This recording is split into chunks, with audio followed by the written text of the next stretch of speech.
नमस्कार। मैं प्रोफेसर सुभाष, हिंदी विभाग, कुरुक्षेत्र विश्वविद्यालय कुरुक्षेत्र से आपके साथ चर्चा कर रहा हूँ मुंशी प्रेमचंद अपनी नज़र में। दोस्तों, जिस लेखक की रचनाएं हमें अच्छी लगती हैं उस लेखक के बारे में जानना हमेशा ही रोचक होता है। साहित्य के माध्यम से ही हम उसकी ज़िंदगी को पूरी तरह नहीं जान सकते। उसके जीवन को जानने के लिए हम उस लेखक के बारे में जो दूसरे लेखकों ने लिखा है इसके बारे में काफ़ी कुछ पढ़ते हैं। मुंशी प्रेमचंद के बारे में भी उनकी पत्नी शिवरानी देवी ने प्रेमचंद घर में जीवनी लिखी जो बहुत महत्वपूर्ण है, और उनके बेटे अमृत राय ने भी कलम का सिपाही नाम से विस्तार से लिखा। और अन्य लेखकों ने भी प्रेमचंद के बारे में बहुत सी बातें लिखी हैं जिससे हम उनकी साहित्य के सरोकारों की, उनकी रचना प्रक्रियाओं की, उनके मंतव्यों की, उनके काम करने के ढंग की और जीवन के बारे में दृष्टिकोण की जानकारी मिलती है। लेकिन एक लेखक खुद को कैसे देखता है, वो अपनी नज़र में कैसा है, ये जानना भी कम दिलचस्प नहीं होता। और प्रेमचंद के पत्रों के माध्यम से या उन्होंने जो अपने बारे में लिखा है उनसे हम ये जान सकते हैं। दोस्तों, इसी तरह के 2 पत्र उन्होंने 1934 में इंद्रनाथ मदान को लिखे थे। इंद्रनाथ मदान मुंशी प्रेमचंद के साहित्य पे शोध कर रहे थे और उसी के संदर्भ में उन्होंने कुछ प्रश्न लिख करके भेजे थे उनको। प्रेमचंद ने उन प्रश्नों के उत्तर दिए हैं। उस समय प्रेमचंद मुंबई थे, फिल्मी दुनिया के अंदर, वहीं से ये पत्र लिखे थे। प्रिय इंद्रनाथ जी, अस्नेलेट रोड, मुंबई, 7 दिसंबर 1934। अब मैं आपके प्रश्नों पर आता हूँ। अपने घर की मेरी बचपन की स्मृतियाँ बिल्कुल साधारण हैं, ना बहुत सुखी ना बहुत उदास। मैं 8 साल का था तभी मेरी माँ नहीं रही। उसके पहले की मेरी स्मृतियाँ बहुत धुंधली हैं। कैसे मैं बैठा अपनी बीमार माँ को देखता रहता था, जो उतनी ही मोहब्बती और मौका पड़ने पर उतनी कठोर थी जितनी कि सब अच्छी माएँ होती हैं। मैंने उर्दू साप्ताहिकों में और फिर मासिकों में लिखना शुरू किया। लिखना मेरे लिए बस एक शौक की चीज़ थी। मुझे सपने में भी ख्याल न था कि मैं आखिरकार एक दिन लेखक बनूंगा। मैं सरकारी मुलाजिम था और अपनी छुट्टी के वक्त लिखा करता था। उपन्यासों के लिए मेरे अंदर एक न बुझने वाली भूख थी। जो कुछ मेरे हाथ लगता मैं चट कर जाता। उसमें कोई भले बुरे का चुनाव करने की तमीज़ मेरे अंदर न थी। मेरा पहला लेख सन 1901 में और मेरी पहली किताब सन 1903 में छपी। इस साहित्य रचना से मुझे अपने अहंकार की तुष्टि के अलावा और कुछ न मिलता था। पहले मैं समसामयिक घटनाओं पर लिखता था, फिर अपने वर्तमान और अतीत के वीरों के चरित्रों के स्केच। 1907 में मैंने उर्दू में कहानियाँ लिखना शुरू किया और सफलता से प्रोत्साहित होकर लिखता रहा। 1914 में दूसरों ने मेरी कहानियों के अनुवाद किए और वह हिंदी पत्रिकाओं में प्रकाशित हुई। फिर मैंने हिंदी सीख ली और सरस्वती में लिखने लगा। उसके बाद मेरा सेवा सदन निकला और मैंने अपनी नौकरी छोड़ दी और स्वतंत्र साहित्यिक जीवन बिताने लगा। 3, नहीं, मेरा किसी से कोई प्रणय नहीं हुआ। जिंदगी बहुत उलझाने वाली थी और रोटी कमाना इतना कठिन काम था कि रोमांस के लिए जगह न थी। नंबर 4। नंबर 5, मेरे दाम्पत्य जीवन में रोमांस जैसी कोई चीज़ नहीं, बिल्कुल साधारण ढंग की चीज़ है। मेरी पहली स्त्री का देहांत 1904 में हुआ। वह एक अभागी स्त्री थी, तनिक भी सुदर्शन नहीं। वह जब मर गई तो मैंने एक बाल विधवा से विवाह किया और उसके साथ काफ़ी सुखी हूँ। उसमें कुछ साहित्यिक अभिरुचि आ गई है और वह कभी कभी कहानियाँ लिखती है। वह एक निडर, साहसी समझौता न करने वाली सीधी सच्ची स्त्री है। दोष की सीमा तक दायित्वशील और अत्यधिक भावुक। वह असहयोग आंदोलन में शरीक हुई और जेल गई। मैं उसके साथ सुखी हूँ। ऐसी कोई चीज़ उससे नहीं मांगता जो वह नहीं दे सकती। टूट भले जाए पर आप उसे झुका नहीं सकते। नंबर 6, जिंदगी मेरे लिए हमेशा काम रही है। काम काम काम। मैं जब सरकारी नौकरी में था तब भी अपना सारा समय साहित्य को देता था। मुझे काम करने में मज़ा आता है। पस्ती के क्षण आते हैं जब पैसे की समस्या आखिरी होती है, वरना मैं अपने भाग्य से बहुत संतुष्ट हूँ। अपने प्राप्य से अधिक मुझे मिला। आर्थिक दृष्टि से मैं असफल हूँ। व्यवसाय मैं नहीं जानता और तंगी से मुझे कभी छुटकारा नहीं मिलता। नंबर 7, कथानक मैं इस दृष्टि से बुनता हूँ कि मानव चरित्र में जो कुछ सुंदर है, मर्दाना है, वह उभर कर सामने आ जाए।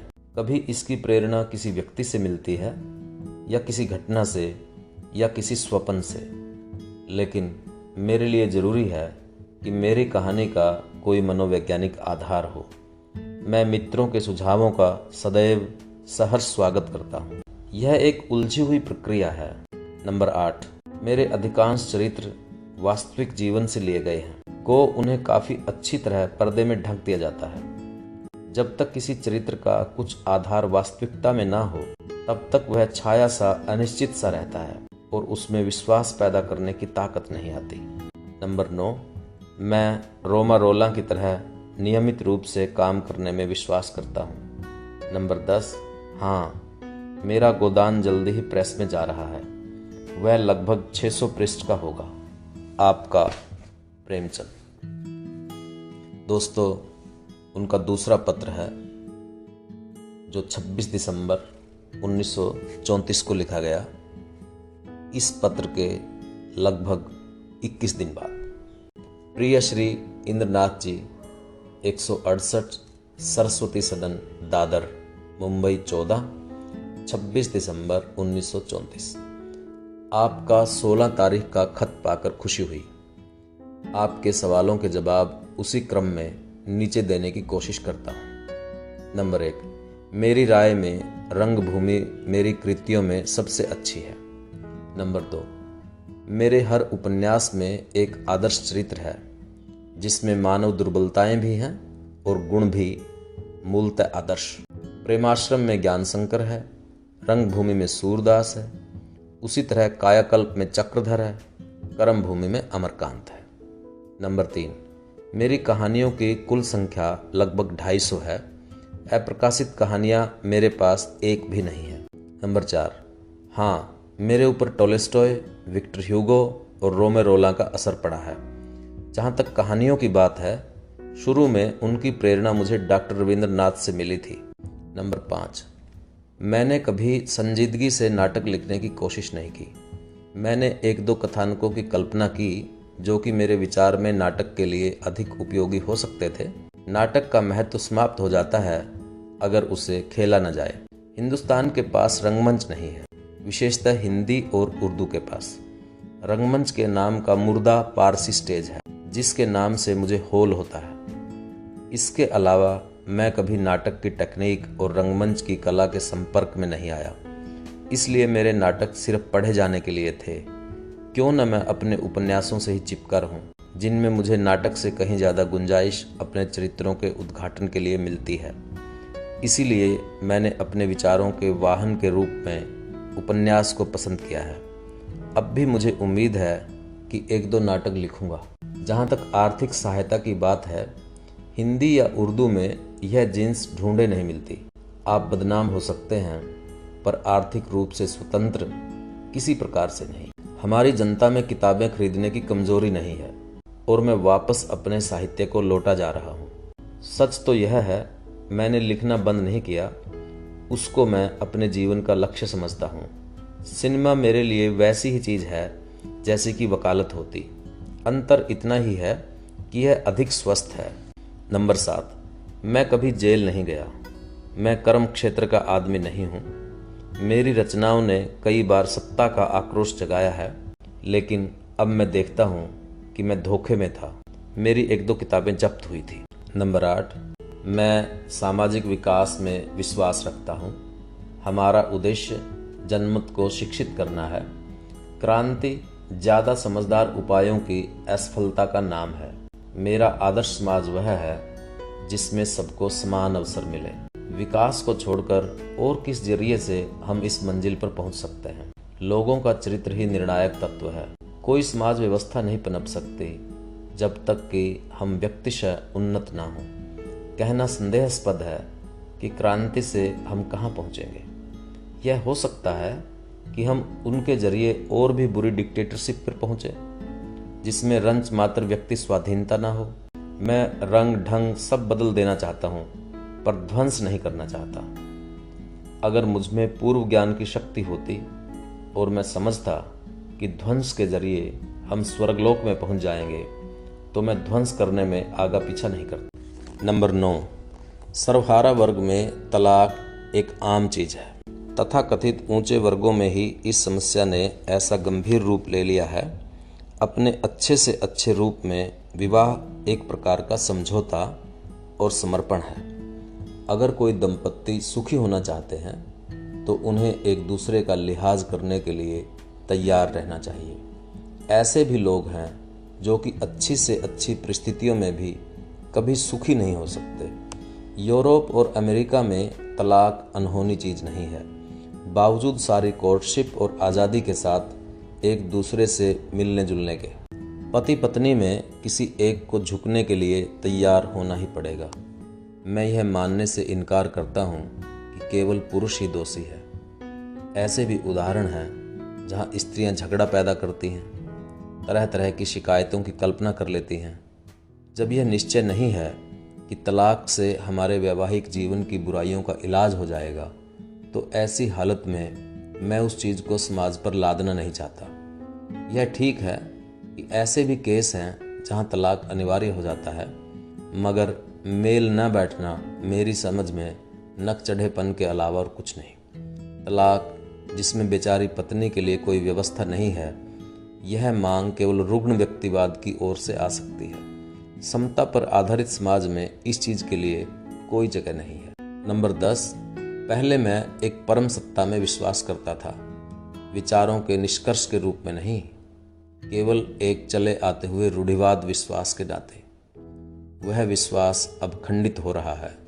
निसंदेह विश्व के पीछे कोई हाथ है, लेकिन मैं नहीं समझता कि उसको मानव व्यापारों से कुछ लेना देना है। उसी तरह जैसे उसे चींटियों या मक्खियों या मच्छरों के झमेलों से कुछ लेना देना नहीं। हमने अपने आप को जो महत्व दे रखा है उसके पीछे कोई प्रमाण नहीं है। मुझे उम्मीद है कि फ़िलहाल इतना काफ़ी होगा। मैं अंग्रेज़ी का पंडित नहीं हूँ, इसलिए मुमकिन है कि मैं जो कुछ कहना चाहता था उसे व्यक्त न कर सका हूँ, लेकिन उस पर मेरा कोई वश नहीं है। आपका प्रेमचंद। दोस्तों, ये 2 पत्र मुंशी प्रेमचंद जी ने इंद्रनाथ मदान जी को लिखे थे। छोटी छोटी जानकारियाँ जो किसी लेखक के बारे में यदि हम जानने को उत्सुक हैं बड़ी महत्वपूर्ण होती हैं, और इन जानकारियों से उनकी रचनाओं को पढ़ते हुए और भी आनंद आने लगता है। हम जिस वस्तु का प्रयोग करते हैं, चाहे भोजन हो, चाहे पहनने के कपड़े हों, या फिर पढ़ने की कोई पुस्तक हो, या कोई अन्य वैचारिक सामग्री हो, उसका तो हम आनंद लेते ही हैं, लेकिन यदि हम उसके बनने की जो प्रक्रिया है उसको भी जानने लगते हैं कि किस तरह से इस लेखक ने इसका निर्माण किया है, या उसके जीवन की किस तरह की बातें इसके अंदर आ रही हैं, तो वो आनंद दुगना हो जाता है। जैसे एक साधारण व्यक्ति जब भोजन का स्वाद लेता है और खुद एक अच्छा हलवाई या भोजन बनाने वाला जब उस भोजन का स्वाद लेता है, तो वह उस स्वाद के साथ उस स्वाद की प्रक्रिया को भी महसूस कर रहा होता है। तो वही बात यहाँ साहित्य के अध्ययन में भी है। उम्मीद है आपको ये 2 पत्र पसंद आए होंगे। आप इनको आगे बढ़ाइए। मिलते हैं किसी और महान शख्सियत के इसी तरह के पत्रों के साथ। तब तक के लिए धन्यवाद।